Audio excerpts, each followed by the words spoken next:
laying this wreath on behalf of his father. It's his father's wreath with the Prince of Wales feathers, his father being away in Canada.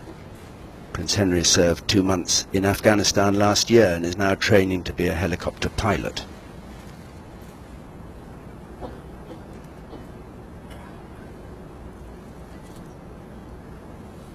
Next, his elder brother, Prince William, Flight Lieutenant in the Royal Air Force, training for search and rescue missions with the Royal Air Force at the moment.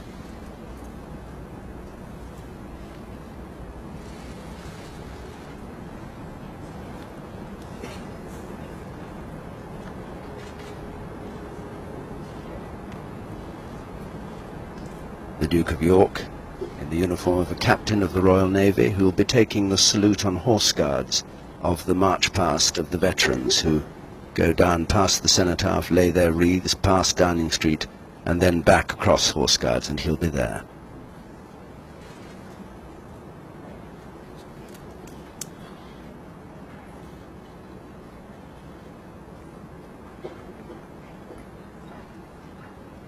The Earl of Wessex, Honorary Royal Colonel of the 2nd Battalion, the Rifles, briefly served as a university cadet in the Royal Marines.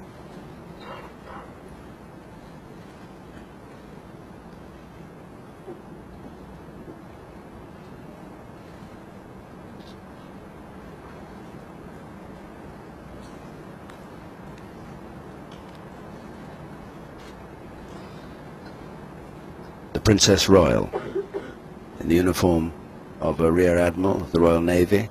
She is Chief Commandant for Women in the Royal Navy. It's one of 8 honorary ranks she holds, covering all 3 services.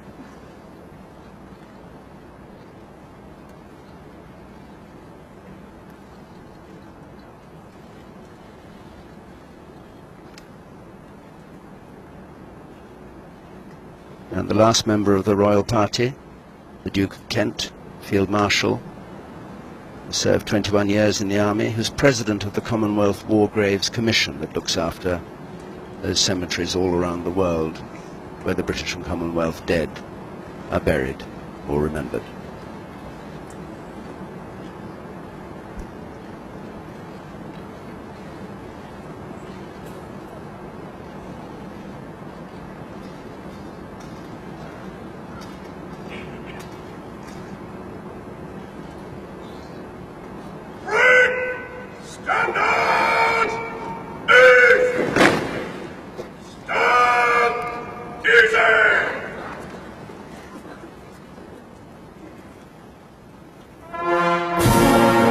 Play Beethoven's Funeral March as the Prime Minister, Gordon Brown, leads the politicians in the laying of their wreaths.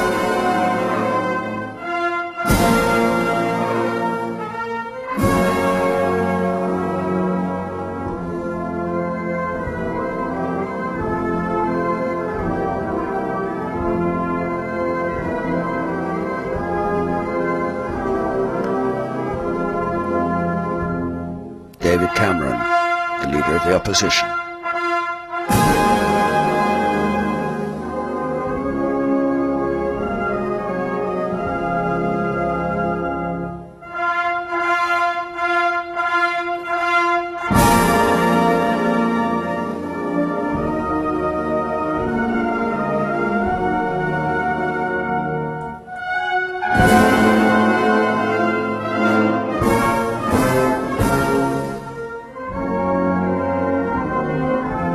Now Nick Clegg, the leader of the Liberal Democrats, steps forward.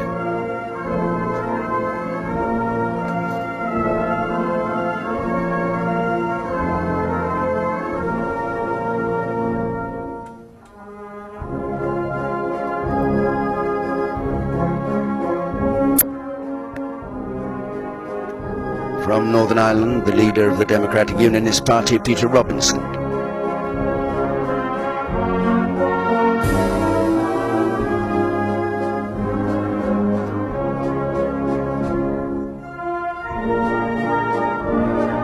Next, representing the 2 nationalist parties, the Scottish National Party and Plaid Cymru, Angus Robertson, on behalf of the SNP with a wreath with the words "Lest We Forget" written in English, Gaelic and Welsh.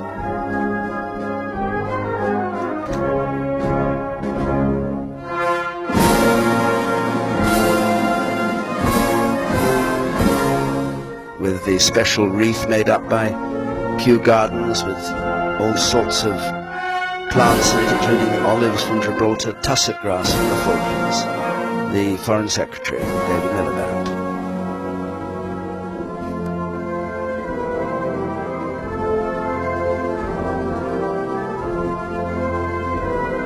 Now the first group of High Commissioners come forward. From the old Commonwealth, Canada, Australia, New Zealand, South Africa, India, Pakistan, Sri Lanka and Ghana are there. Canadians perhaps remembering the 14,000 who landed on Juno Beach on D-Day. Or Australia remembering that they, of all nations, took the highest casualties in World War I. And India and Pakistan, who had 2.5 million in uniform in World War II, and 36,000 killed. Now Malaysia, Cyprus, Nigeria, Sierra Leone, Tanzania, Jamaica, Trinidad and Tobago and Uganda. There were brigades from East and West Africa who served in Abyssinia in the Second World War.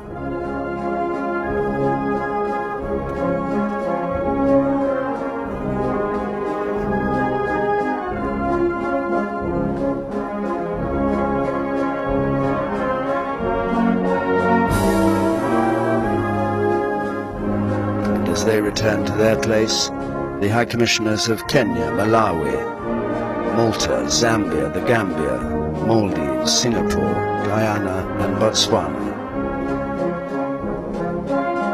Malta always remembered on this occasion for the courage shown by its people during the Second World War. The first place ever to be awarded a George Cross, not to a person but to a whole population for their courage in resisting constant bombardment from Nazi forces during the war. It was given to them in 1942.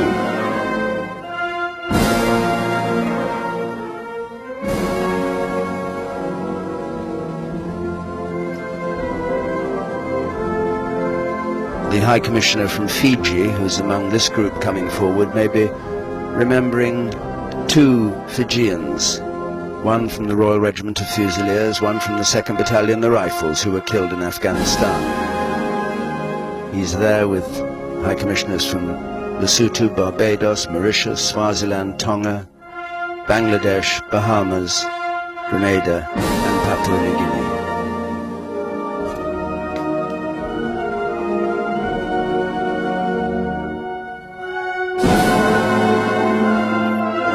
The last group of High Commissioners from the Commonwealth of Dominica, from St. Lucia, St. Vincent and the Grenadines, Belize, Antigua and Barbuda, St. Christopher and Nevis, and from Brunei and Namibia and Cameroon and Mozambique.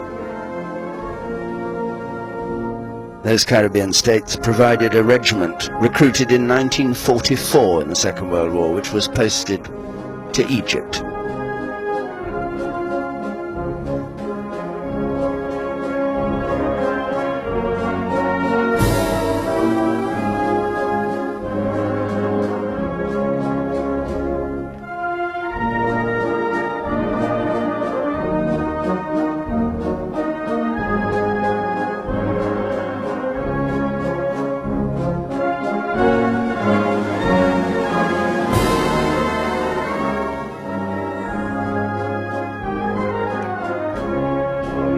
Now the service chiefs.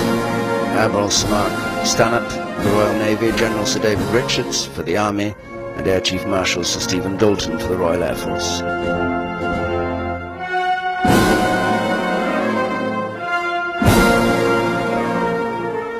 And finally the civilian chiefs. Captain Ian Gatt for the Merchant Navy and Fishing Fleets, himself a fisherman since he was 16 years old. Peter Garrett of the Merchant Air Services, who's the son of a man who flew with the ferrying pilots of planes, and the Chief Inspector of Constabulary, Dennis O'Connor, monitoring the work of the police forces.